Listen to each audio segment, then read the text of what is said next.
Hello friends, welcome to my YouTube channel Grow Talk. आज हम बात करने वाले हैं पॉलिटिक्स के जीके के बारे में। पॉलिटी क्विज सेट नंबर 1 आज हम लोग पढ़ेंगे। हमारा पहला प्रश्न है, भारत के राष्ट्रपति की तुलना निम्नलिखित में से किससे करना सर्वाधिक उचित है? तो इसका राइट आंसर है ब्रिटेन के सम्राट से। भारत के राष्ट्रपति भारत गणराज्य के कार्यपालक अध्यक्ष होते हैं। संघ के सभी कार्यपालक कार्य उनके नाम से किए जाते हैं। अनुच्छेद 53 के अनुसार संघ की कार्यपालक शक्ति उनमें निहित है। वह भारतीय सशस्त्र सेनाओं का सर्वोच्च नायक भी है। सभी प्रकार के आपातकाल लगाने व हटाने वाला, युद्ध शांति की घोषणा करने वाला है। वह देश के प्रथम नागरिक हैं। भारतीय राष्ट्रपति का भारतीय नागरिक होना आवश्यक है। हमारा दूसरा प्रश्न है, राष्ट्रपति चुनाव संबंधी मामले किसके पास भेजे जाते हैं?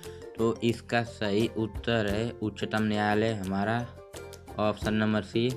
राष्ट्रपति चुनाव संबंधी मामले सर्वोच्च न्यायालय के पास भेजे जाते हैं।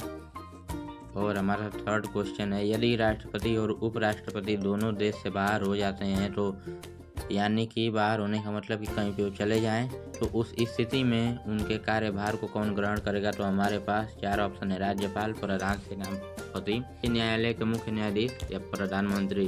तो इसका राइट आंसर सी होगा, ऑप्शन नंबर सी, सर्वोच्च न्यायालय के मुख्य न्यायाधीश। इसकी हम व्याख्या करते हैं। भारत गणराज्य में अब तक कुल 47 न्यायाधीश सहित, यानी वर्तमान में मुख्य न्यायाधीश सहित न्यायाधीशों ने मुख्य न्यायाधीश के रूप में सेवा की है। श्री H.J. पनिया भारत के पहले मुख्य न्यायाधीश है। भारत का कुल मुख्य न्यायाधीश न्यायपालिका तथा सर्वोच्च न्यायालय का अध्यक्ष होता है। हमारा चौथा प्रश्न, निम्नलिखित में से किसकी नियुक्ति भारत का राष्ट्रपति करता है? महान न्यायवादी, नियंत्रक एवं महालेख परीक्षा, एक राज्य का राज्यपाल, उपरोक्त सभी। तो इसका राइट आंसर है उपरोक्त सभी, यानी इन तीनों का ही उपयुक्त जो सभी है, सभी का राष्ट्रपति नियुक्ति करता है। तो इसकी हम व्याख्या करेंगे। भारत के महान न्यायवादी की नियुक्ति भारत के राष्ट्रपति द्वारा की जाती है। भारत का महान न्यायवादी भारत सरकार का मुख्य कानूनी सलाहकार तथा भारतीय उच्च न्यायालय में सरकार का प्रमुख वकील होता है। कुछ इम्पोर्टेंट पॉइंट, 2 बिंदु हैं नीचे, आप इसकी स्क्रीनशॉट लेकर पढ़ सकते हैं। तो हम आगे बढ़ते हैं। राष्ट्रपति निम्न में से किस सूची के विषय पर अध्यादेश जारी कर सकता है? राज्य सूची, संघ सूची, राज्य व संघ सूची, संघ व समवर्ती सूची।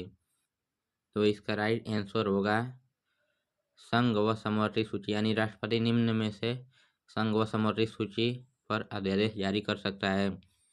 अध्यादेश ऐसे कानून हैं जिन्हें केंद्रीय मंत्रिमंडल की सिफारिश पर भारत के राष्ट्रपति द्वारा प्रख्यापित किया जाता है। जिसका संसद के अधिनियम के समान प्रभाव होगा। उन्हें केवल तभी जारी किया जा सकता है जब संसद में सत्र में नहीं हो, यानी संसद सत्र में नहीं होता है तभी जारी किया जाता है। वो भारत सरकार को तत्काल विधायी कार्रवाई करने में सक्षम बनाते हैं। अध्यादेश या तो संसद के 6 सप्ताह के भीतर संसद द्वारा उन्हें मंजूरी किए जाने पर, या फिर यदि दोनों संसदों द्वारा अस्वीकृत प्रस्ताव को पारित कर दिया जाता है तो वे कार्य करना बंद कर देते हैं। 6 महीने के भीतर संसद का सत्र होना अनिवार्य है। इस हेतु संविधान के अनुच्छेद 123 की व्यवस्था है। 6वां क्वेश्चन है, राष्ट्रपति को लोकसभा में किन 2 सदस्यों को मनोनीत करने का अधिकार है? अल्पसंख्यक, एंग्लो इंडियन, विशिष्ट क्षेत्र के व्यक्ति, राष्ट्रपति की इच्छा पर निर्भर। यानी कि इन चारों में से हमारा राइट आंसर भी है एंग्लो इंडियन। राष्ट्रपति को संसद में 14 सदस्यों को मनोनीत करने का अधिकार है, जिनमें 12 राज्यसभा और 2 लोकसभा में नियुक्त किए जाते हैं। लोकसभा वाले एंग्लो इंडियन। संविधान के अनुच्छेद 366(2) के तहत एंग्लो इंडियन ऐसे किसी व्यक्ति को माना जाता है जो भारत में रहता है और जिसका पिता या कोई पुरुष पूर्वज यूरोपियन वंश के हों। यह शब्द मुख्य रूप से ब्रिटिश लोगों के लिए इस्तेमाल किया जाता है जो कि भारत में काम कर रहे हों और भारतीय मूल के हों। 7वां क्वेश्चन है, लाभ के पद का निर्णय कौन करेगा? राष्ट्रपति एवं राज्यपाल, या संघीय संसद, या उच्च न्यायालय, या संघ लोक सेवा आयोग। तो इसका right answer option number B होगा, संघीय संसद।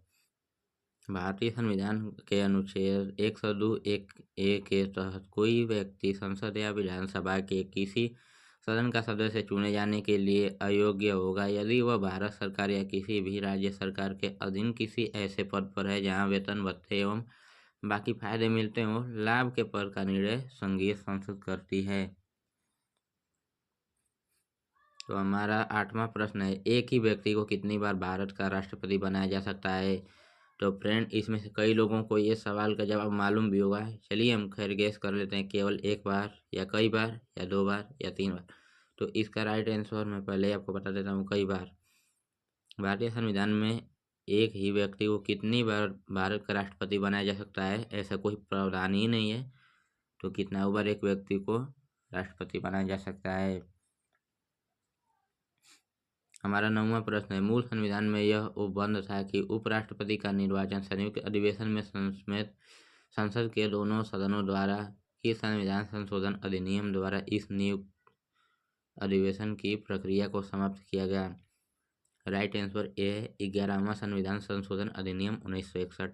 इसकी आप स्क्रीनशॉट ले सकते हैं। 11वां संशोधन 1962। इसके अंतर्गत उपराष्ट्रपति के निर्वाचन के प्रावधानों में परिवर्तन कर इस संदर्भ में दोनों सदनों के अधिवेशन को बुलाया गया। साथ ही यह भी निर्धारित किया गया कि निर्वाचक मंडल में पद की रिक्तता के आधार पर राष्ट्रपति या उपराष्ट्रपति के निर्वाचन को चुनौती दी। और इसी के साथ मैं आगे लास्ट प्रश्न पे बढ़ने से पहले कहना चाहता हूँ, अगर वीडियो आपको पसंद आ रही हो तो वीडियो को लाइक करके चैनल को सब्सक्राइब कर लीजिए। और हमारा ये रहा लास्ट क्वेश्चन, भारत के उपराष्ट्रपति को पदच्युत करने का संकल्प निम्नलिखित में से कहाँ प्रस्तावित किया जा सकता है। इसका राइट आंसर डी होगा, केवल राज्यसभा में। यानी भारत के उपराष्ट्रपति को पदच्युत करने का संकल्प केवल राज्यसभा में ही प्रस्तावित किया जा सकता है। अनुच्छेद 67 के अनुसार भारत के उपराष्ट्रपति को राज्यसभा के एक प्रस्ताव द्वारा पारित हटाया जा सकता है और लोकसभा द्वारा सहमति दी जा सकती है। हालांकि प्रस्ताव को 14 दिनों की अग्रिम सूचना के बिना आगे नहीं ले जाया जा सकता है। तो ये हमारे हुए टोटल 10 क्वेश्चंस। अगर ये वीडियो आपको पसंद आई हो तो वीडियो को लाइक करके चैनल को सब्सक्राइब कर लीजिए। और आपको नेक्स्ट किस जीके या फिर क्विज क्वेश्चन पे या फिर करंट अफेयर पे वीडियो चाहिए, मुझे कमेंट में ज़रूर बताइए। Thanks for watching dear friends.